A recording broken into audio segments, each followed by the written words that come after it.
The guy who actually shot me is dead. And he won't stop. Say one nice thing about Ja Rule. Oh, he's alive.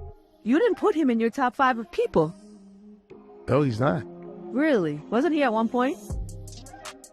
Yeah, I mean, he hasn't had a hit in a really long time. Welcome back to BuzzBuster. I hope you are doing great. Make sure you subscribe and let's start. This is what really goes down when somebody crosses 50 Cent. Curtis 50 Cent Jackson didn't build his name off hit records and giant business moves alone. He built it on one cold rule. Play with his name and he'll turn you into a public lesson fast.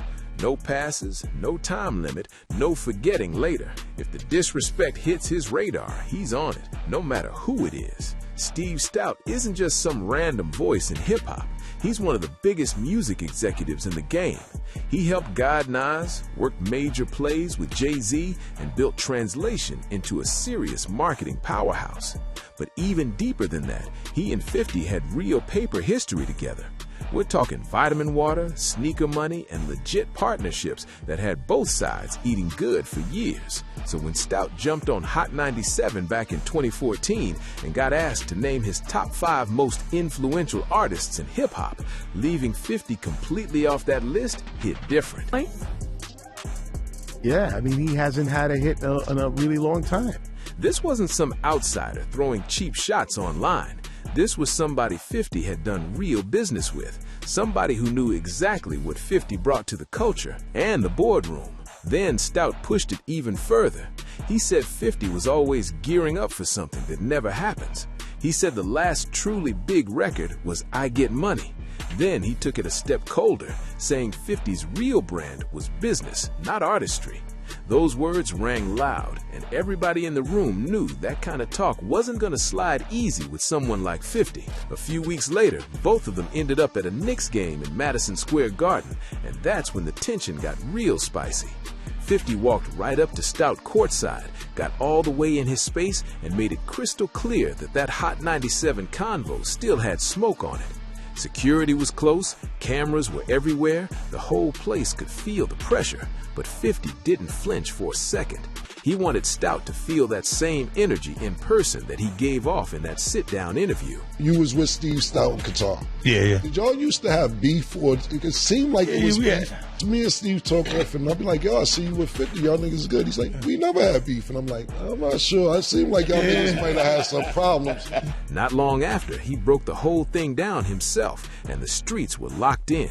50 was basically saying Stout was trying to act street when at the end of the day, he's really a businessman, and that kind of move can get messy real fast. It was a sharp warning, and everybody around the industry caught the meaning instantly. Then he hit him with the line that summed up the whole situation perfectly. The message was loud and impossible to miss. You can have all the connections in the world, sit on every major board, and manage the biggest names in the business. But once you speak wild on Curtis Jackson in public, don't be shocked when he wants that same energy face to face. Running up on executives courtside is already a bold move. But when the tension comes from somebody you once had a real personal history with, and that person starts questioning who you are on national TV, the whole vibe shifts to another level completely. See how your mouth makes things happen? Good guy, man. I just got to keep... 50 and Vivica A. Fox go way back to 2003. Back then, their relationship had everybody talking. He shouted her out on stage at the BET Awards, they popped out in matching looks at the VMAs, and for a moment they looked like hip-hop's flashy power couple. But just as fast as it lit up, it burned out in less than a year, and the breakup clearly left some lingering tension on both sides. For years after that, things stayed mostly low-key. Sure, there were a few side comments and slick little jabs here and there, but nothing that really shook the room. Then 2015 came, and Vivica stepped onto What's Happening Live and completely reignited the whole situation. Whatever piece was left from that old chapter seemed to disappear the second the topic came up. Andy Cohen asked her about 50 blaming Empire's ratings dip on certain storylines, and Vivica did not hold back at all. First of all, you know, the pot calling the kettle black. Implying he might be guilty of the same things he criticized. She came in direct, sharp, and with full confidence, aiming right at the heart of the issue with a response that instantly had people talking everywhere. The whole room went dead silent. You could feel the tension instantly. Andy tried to give her a chance to soften what she said, maybe walk it back a little, but Vivica stood 10 toes down and doubled all the way down instead. She even brought up a magazine cover and hinted that when someone keeps denying something too hard, the answer might be sitting right in front of everybody. And if you know anything about 50, you already know a comment like that was never gonna slide quietly. A few months later, 50 showed up on that exact same show and delivered one of the wildest clapbacks TV had seen in a long time. The timing was perfect, the energy was cold, and he looked like he'd been waiting for that exact moment to unload his response. The studio instantly exploded. Andy could barely keep a straight face. The audience was losing it, and 50 just sat there, rocking that signature grin like none of it fazed him. When I thought about it, I said, oh no, this bitch think I'm gay because I let her lick my ass. He looked completely calm, almost like he'd been saving that comeback for months, tucked away and ready for the perfect spotlight moment. Andy was cracking up, the co-host looked stunned, but 50 clearly felt like he made his point. Still, throwing sharp words at an ex on TV is one thing. When it comes to a business partner allegedly owing serious money and moving like the bill can be ignored, 50 took things into a whole different lane and turned social media into pure pressure. Randall Emmett, a Hollywood producer tied to dozens of films and publicly known for his relationship with Vanderpump Rules star Lala Kent, had real business history with 50. The two were connected through a film company called Cheetah Vision, where they reportedly made real profits and even had bigger plans on the table, including BMF. But once the money reportedly stopped moving in 50's direction and the unpaid balance climbed past the $1 million mark, most people would have kept it behind closed doors with attorneys, contracts, and private calls. Not 50. He flipped Instagram into a full-blown public pressure campaign, posting text screenshots, jokes, memes, and daily reminders aimed at Emmett, even turning the whole thing into a running countdown toward a payment deadline he made impossible to ignore. The pressure got so loud that Emmett was reportedly pleading for the posts to stop. Then the second the wire payment finally landed, the Breakfast Club was talking about it in real time, and the internet went crazy watching how 50 had turned public embarrassment into a business tactic that nobody could stop talking about. But he didn't actually give me anything. And I was approaching BMF. He was a partner on the BMF series also. And I'm like, if you don't give me something, I'm going to pay myself back before you get a chance to pay me. So send me something. Do you regret taking your beef with Randall to social media? No. By sunrise, Emmett had reportedly wired the full amount. The last message he sent said, "If I agree to all the terms, can you please stop posting? Money will be there in the AM." And just like that, the whole online storm switched off instantly. Every post, every meme, every screenshot disappeared. 50 wiped it all clean, called it a blessed day, and moved right back to regular programming like nothing ever happened. But when he later sat down on Watch What Happens Live, the behind-the-scenes details of that partnership made the whole thing sound even crazier. According to the story shared, Emmett was allegedly collecting a salary from the shared profits while still moving like he and 50 were on equal footing. Meanwhile, the unpaid amount had reportedly climbed past $1 million, which only made the public pressure campaign hit even harder in hindsight. And he asked the obvious question: did he have any regrets about taking the whole dispute public like that? The answer came fast and cold. No regrets, not even a little bit. He said it with that same calm smile, like if the same thing happened tomorrow, he'd run the exact same play all over again without blinking. That's classic 50 strategy. If somebody allegedly owes him money, he applies pressure until the payment clears and the situation gets resolved. But putting heat on Hollywood producers is one thing. When 50 starts getting access to landlord phone calls and behind-the-scenes issues tied to your workspace, the fallout hits a totally different level. It sounds like he want to do one with 50 Cent. That's what it sounds like. It sounds like Jim. Nah, I don't want to do nothing with that sucker. You heard? You need to leave him out of the conversation. The tension between 50 and Jim Jones stretches all the way back to the mid-2000s, right in the middle of the Dipset versus G-Unit era. While Cam'ron eventually found peace with him, Jim kept the friction alive with interviews, comments, and public shots, even refusing to give 50 credit in certain conversations. Instead of responding through music, 50 came back with something way more unexpected, a recorded phone call connected to the landlord of Jim Jones's own podcast studio. And that's where things got extra messy. The landlord, Sam, reportedly laid everything out in detail. The lease situation, claims that Jones wouldn't sign certain agreements, alleged violations tied to the space, and even an offer involving half of Jones's media company. It wasn't just a regular rap back and forth anymore. It turned into business paperwork, studio drama, and behind-the-scenes issues spilling right into public view, making the whole beef feel bigger than music ever was. As a bonus, this is where the whole thing really got impossible to explain away. But he won't sign the lease. He's like, I don't like these terms. I want like 6 months of build-out and ridiculous bullshit. We also have a partnership agreement where half of what he's building now, his media, belongs to us. But he won't tell us how much he's making and doing all these things. Then came the number that made everything hit even harder. Reports of $80,000 to $180,000 in unpaid rent tied to the podcast studio.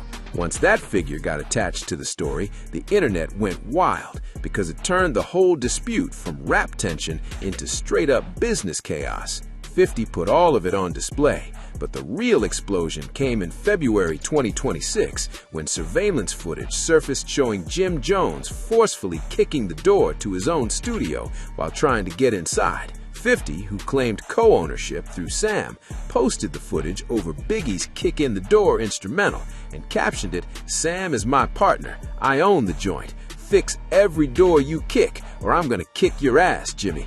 The post hit social media like a bomb and instantly had everybody talking. Jones tried to brush it off on Instagram with a casual no locked doors law type response, acting like it was no big deal. But by then, it was way too late. The footage had already gone viral, the memes were moving crazy, and fans were clowning the whole thing across every platform. Okay, so 50 Cent just posted a video of Jim Jones trying to break into his former studio after being evicted. People were even joking that 50 was the final boss of Squid Game, because every time somebody thought they escaped, he somehow came back with another wild receipt. When Jones's circle tried stepping in to defend him, even they had to admit that having your business issues and studio drama blasted out like that was embarrassing. And that's exactly how 50 moves. No bars, no diss tracks, just paperwork vibes, public receipts, and security footage doing all the talking for him. But exposing a rapper's studio and landlord issues is one level. When the tension comes from your own son speaking publicly about child support and family struggles, the emotional weight hits much deeper. The feud between 50 and his eldest son, Marquise, is easily one of the most personal and painful situations tied to his public life. It traces back to 2008, when things reportedly turned bitter between 50 and Marquise's mother, Shaniqua Tompkins. A major legal dispute followed, and the family situation became deeply strained, with Marquise caught in the middle of that conflict. The court later reportedly set support at $6,700 a month, which comes out to roughly $81,000 a year. $6,700. If I told you right now, right, you got to start your life over right now with $6,700 a month and rebuild your life. Yes. Can you do it? With $6,700? For many people, that would be a life-changing amount of money. But Marquise later said publicly that compared to his father's level of wealth and the realities of living in New York City, it didn't feel like enough to build the kind of stable life he wanted. He even went on a podcast and started breaking the math down in front of everybody, explaining how $81,000 a year didn't stretch the way people might think in certain parts of New York, especially while dealing with the public attention and family issues surrounding his father's ongoing conflicts. Marquise argued that it made it hard to invest, plan long-term, and move through life normally, while also dealing with the extra pressure of being connected to such a famous and controversial figure. But the host on the show wasn't really going for that explanation. The host kept pressing back, basically telling him that most people would still see a check like that as a huge blessing, which only made the conversation even more tense and emotional as the debate kept unfolding in front of the cameras. Now this part hit on a whole different emotional level.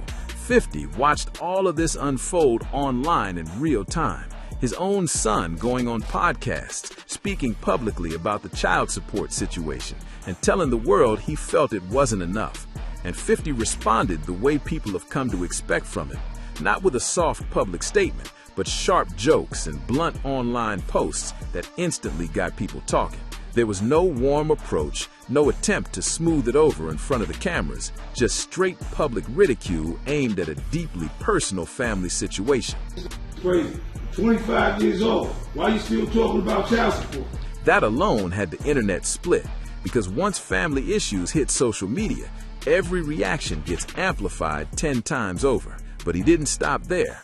He went on to explain why he had taken the legal route with Marquise's mother in the first place, laying out his side of the situation in a way that kept the debate alive even longer. Trolling your own son online is already another tier of messy, but when rival rappers start dropping diss tracks and you still refuse to respond musically, that might be the coldest kind of disrespect of all. T.I. and 50 have been circling each other for years, with tension popping up on and off for over a decade. But things really escalated in early 2026 when T.I. sat down on $1 million worth of game and publicly said he had lost respect for 50's character. He called him a rat, said he backed out of verses, and made it clear he had no interest in sharing a stage with him. 50's response didn't come through a song.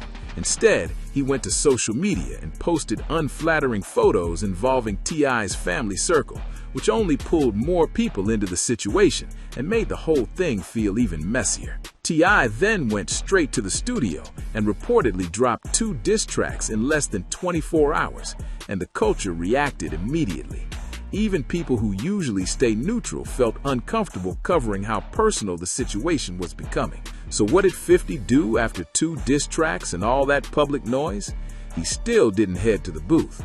Instead, he posted a picture of a trophy labeled the Stupid Award with a caption that basically explained his entire mindset. He wasn't about to give free energy to something he felt didn't deserve it. And honestly, that's the whole strategy right there. Tip is going after the big bad boogeyman. See, for years, 50 has been the big bad boogeyman. He's been untouchable. I mean, when you take out billionaires, 50 is not going after me. He's going after Puff. It kind of resonates with everybody. 50 hasn't released a studio album since 2014's Animal Ambition, but his business moves have kept him bigger than ever. His final lap tour reportedly pulled in over $100 million across 100 cities worldwide, while his TV empire keeps expanding through Power, Raising Kanan, BMF, and multiple other projects in development. Meanwhile, the bigger point being made was that some artists may need that lyrical back and forth to stay in the news cycle, but 50 doesn't seem to need any of it. Even the podcast hosts covering the situation pointed out that he simply wasn't taking the bait, and that silence itself became the loudest response of all. Not responding to 2 diss tracks is already the kind of power move most rappers can't really pull off. But when 50 starts clowning another rapper's luxury car flex and allegedly calls the actual dealership to verify the details, the embarrassment jumps to a whole new level. The French Montana situation started petty and somehow stayed petty for years. It traces all the way back to when French was still hustling as a DVD cameraman in the Bronx, trying to break into the music business and build his own lane. Back then, he had reportedly helped 50 during the Rick Ross tension by providing surveillance footage tied to Ross's properties, which later became part of 50's online trolling wave. But once French got his own buzz and started taking shots in interviews, calling him a donkey and suggesting he was the biggest artist around, 50 decided to publicly check the whole narrative. He even went on Big Boy's Neighborhood on Power 106 and laid out his version of the history. He talked about how French once filmed content for him, how he helped during the Ross situation, and how now that French had some spotlight, he seemed to be moving like they were somehow on the same level. Then 50 really started breaking the career angle down. He framed it like French's biggest moments came through collaborations and other people's records, rather than solo dominance, turning the whole thing into a public debate about credibility, momentum, and who really had the stronger legacy in the game. But the beef truly peaked when French bought a Bugatti and splashed it all over Instagram like the ultimate victory lap. Instead of just laughing it off, 50 allegedly took it a step further and called the dealership to get the real details behind the purchase. Like, something's wrong with him, you know what I mean? Like, he puts up the Bugatti talking about, he had toilet paper in his little video. That's when the punchline wrote itself. According to the story, the Bugatti turned out to be a 2008 model loaded with old-school features, a CD player, no USB support, no Bluetooth, and none of the modern upgrades people expected from that kind of flex. It was basically painted like a dream purchase online, but once the specs got out, the internet flipped the whole thing into comedy gold overnight. The dealership was even framed as being happy somebody finally took the older model off the lot, which made the whole flex look even shakier. Only 50 could turn a Bugatti post into something people compared to a regular commuter car and somehow make the joke hit harder than a diss track. Eventually, French seemed to realize the same thing others had already learned. Going back and forth with 50 often turns into a losing game, because he doesn't just argue, he turns your biggest flex into the internet's next running joke. French eventually squashed it publicly on Drink Champs, calling 50 a genius and even praising BMF as some of the best work he had ever seen.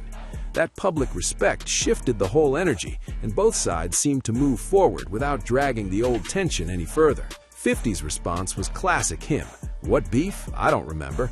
Which, honestly, is about as close to a compliment as you're likely to get from him. He was petty, funny, and smooth all at once, basically his way of letting everybody know the smoke was over, without ever fully admitting there was smoke in the first place. But clowning car purchases is lightweight compared to what happened between 50 and Cam'ron, because that situation needed a whole different kind of strategy.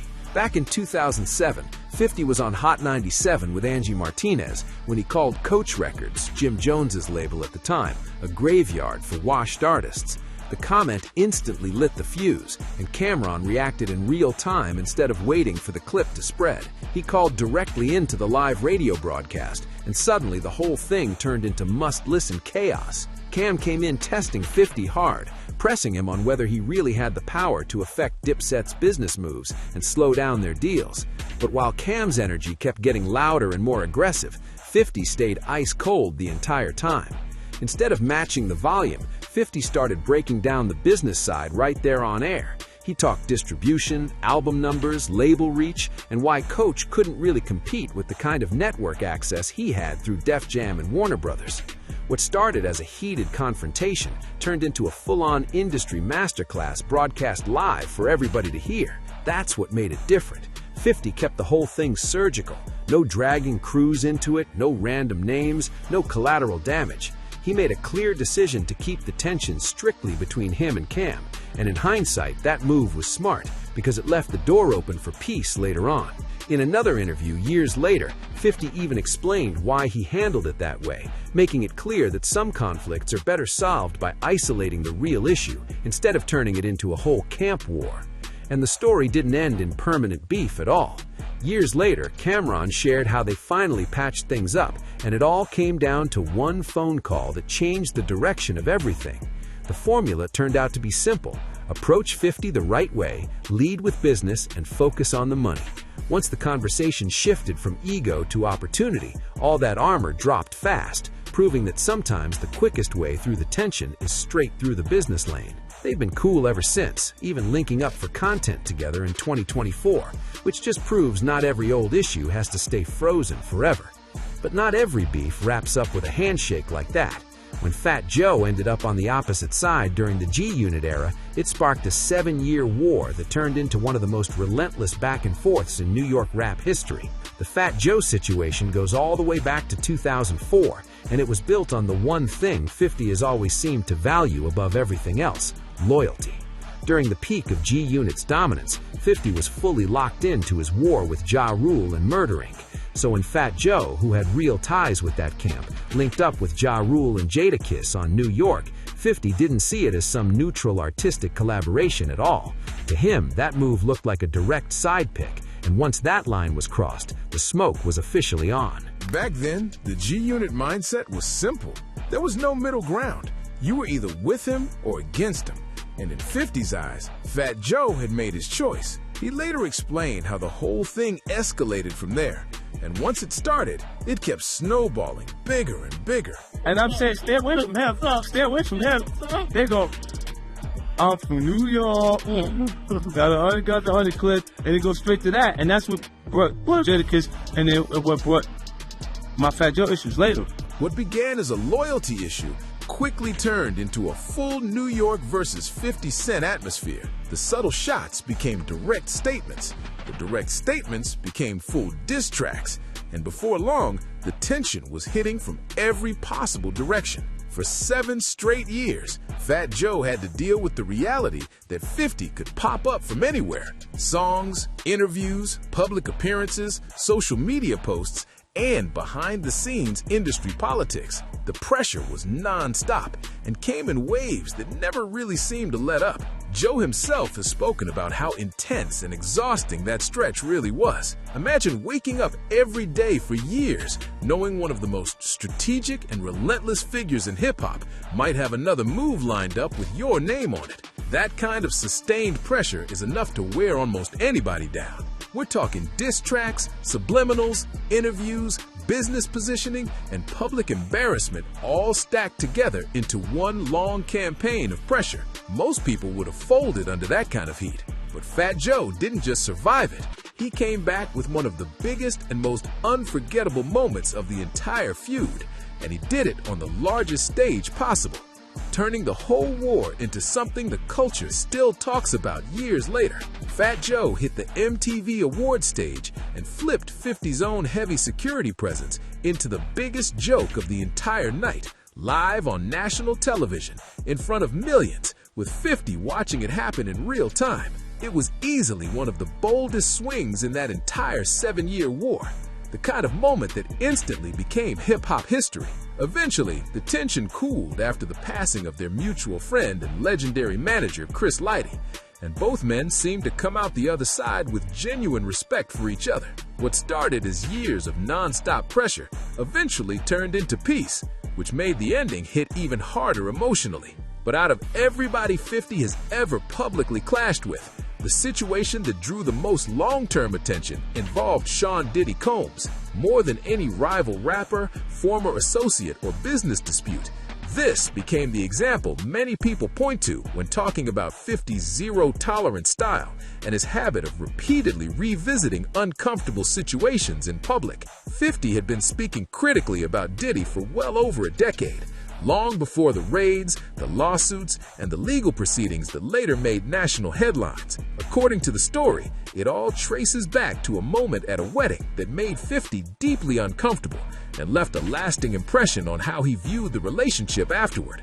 On the surface, it might have sounded harmless to outsiders, but 50's reaction was immediate and unforgettable. He kept referencing that moment for years afterward, in interviews, on Instagram, in random conversations, and anywhere the topic came up. For a long time, a lot of people in the industry treated it like classic 50 pettiness. They laughed it off, called it trolling, and assumed he was just dragging out another old issue for entertainment. But then, March 2024 changed the entire tone of the conversation.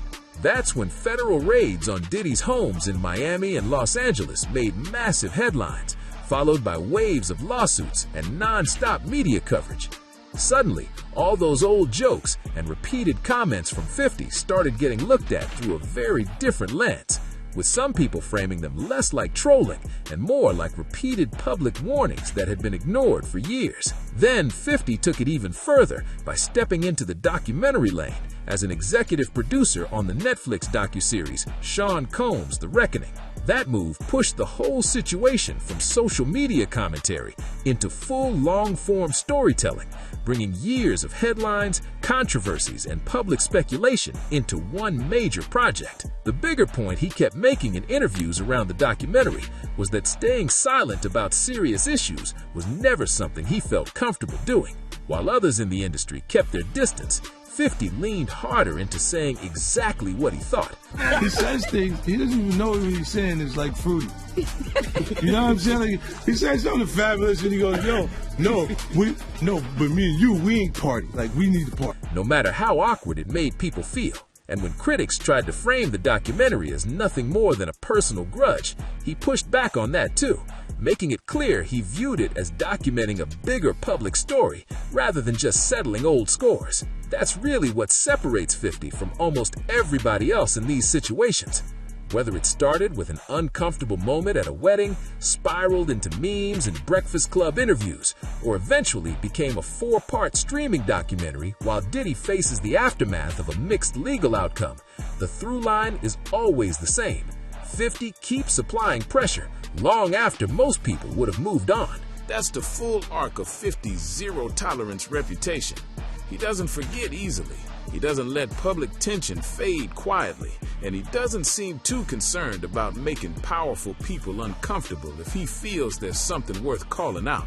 Whether it's a music executive, an ex, a business partner, a rival rapper, a family conflict, or one of the most powerful moguls hip-hop has ever seen, the message in his playbook stays consistent. If someone crosses him, he responds fast, publicly, and in a way the whole world can't help but watch unfold in real time. And the wildest part of all this? The industry still keeps testing him anyway. After everything, executives getting checked, rappers getting clowned, business partners getting pressed, and old rivals getting turned into memes, you'd think people would already know how this story ends. But somehow, somebody always steps up thinking they'll be the one exception, and that's where it always gets ugly. Because 50 doesn't really fight the way everybody else fights. Most people jump straight to interviews, diss tracks, angry tweets, or messy back and forth posts. 50 plays a different game completely. He studies the weakness, waits for the perfect opening, then hits with receipts, jokes, business pressure, or one cold line that sticks to your name for years.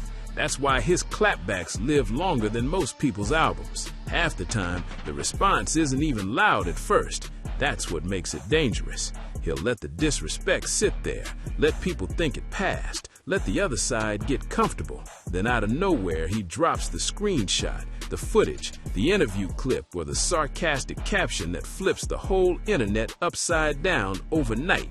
By the time people realize what happened, the narrative already belongs to him. And that's why so many of these situations end the same way. The other person usually starts emotional, trying to win the moment. 50 stays calculated, turns the story into entertainment, and somehow makes the public do the rest of the work for him. Once the memes start moving, once the blogs pick it up, once the comment sections turn into comedy, it's almost impossible to recover your image cleanly. That's the real zero-tolerance formula. It's not just revenge, it's timing, humiliation, and control of the spotlight.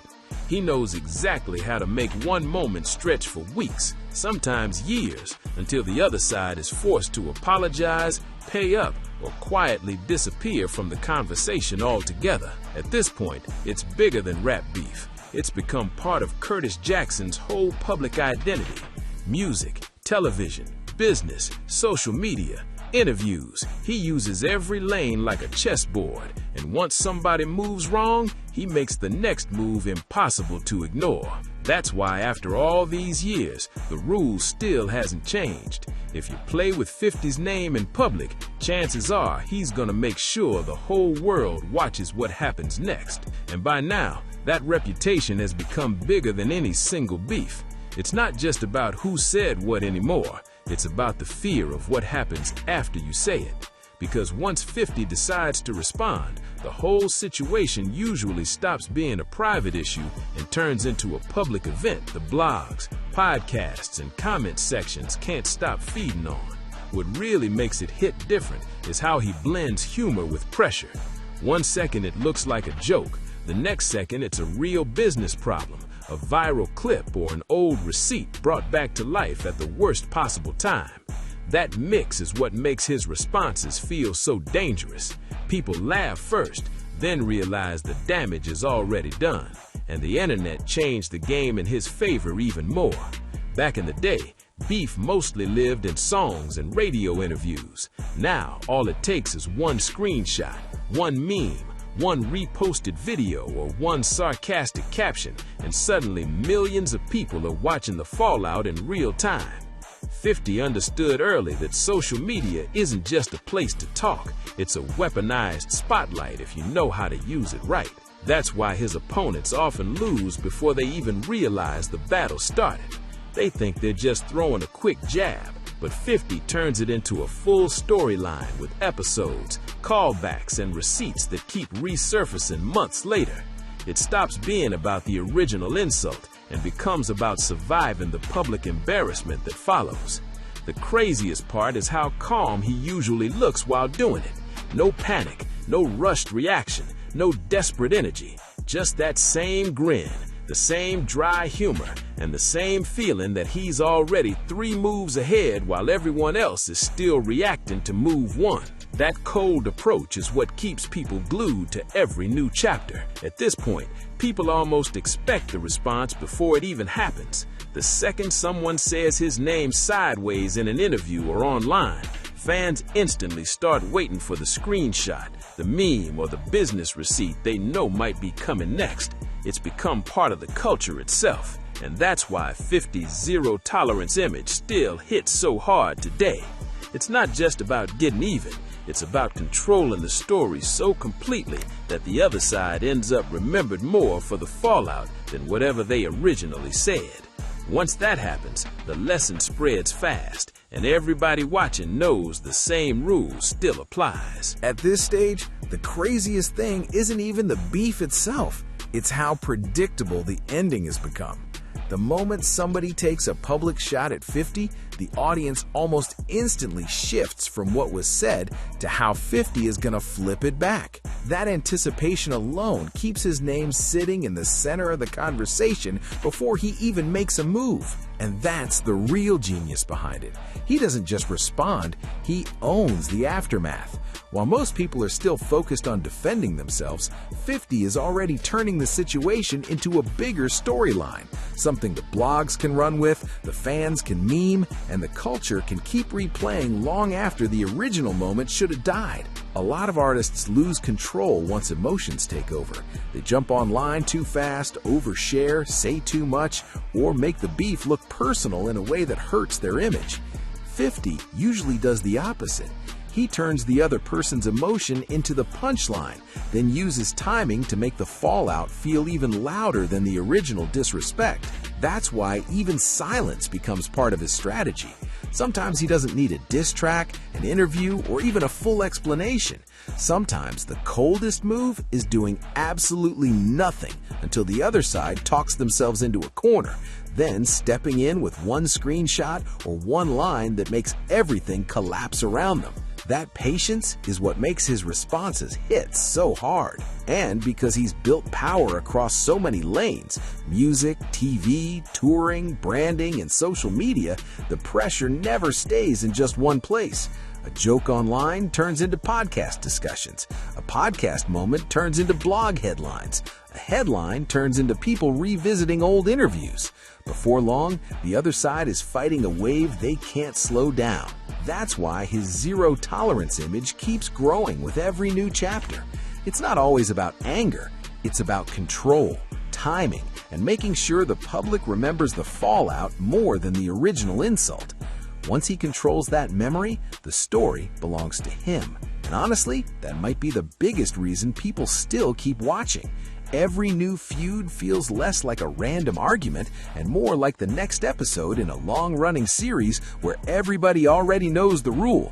Once you step into 50's lane, the comeback probably won't just sting for the moment, it might stick to your name for years after the smoke clears. And that's exactly why 50's name still carries that untouchable energy to this day.